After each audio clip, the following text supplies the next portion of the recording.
मुंबईसह ठाणे, रायगड, पालघर, रत्नागिरीला पावसाचा रेड अलर्ट. काम असेल तरच घराबाहेर पडा, प्रशासनाचं आवाहन. 196 आपत्कालीन नंबर जारी.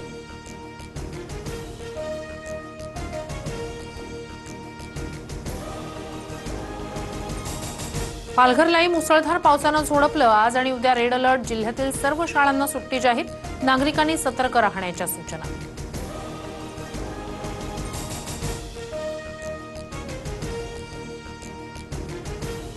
मुसळधार पावसाचा मुंबईच्या वेगावर ब्रेक. मुंबई आणि उपनगरांमध्ये जोरदार पावसाचा वाहतूक व्यवस्थेला फटका. कमी दृश्यमानतेमुळे वाहतूक मंदावली.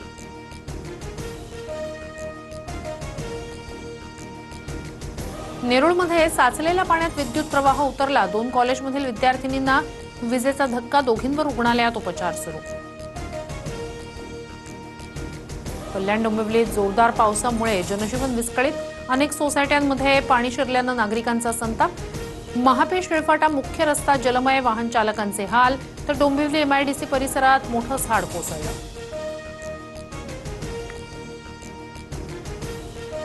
चेंबूरमधील स्कूल बसवर झाड पडून झालेल्या दुर्घटनेप्रकरणी चौकशी समिती गठीत.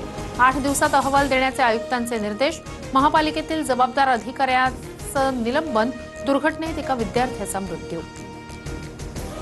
मुख्यमंत्री फडणवीसांचं नाव इन्फ्रामॅन म्हणून आदरानं घेतलं जातं. पवारांचे खासदार अमोल कोल्हे यांच्याकडून फडणवीसांचं कौतुक.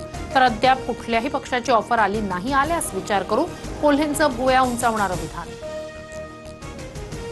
सचिन अहिर विधान परिषदेचे नवे उपसभापती.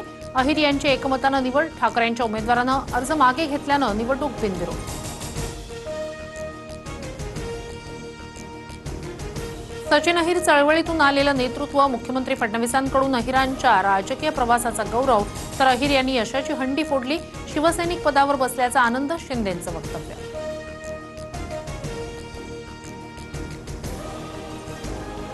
मातोश्रीचं समाधान करणं सोपं नसतं, पण परबांचे प्रयत्न. नीलम गोऱ्हे यांचा अनिल परबांना टोला.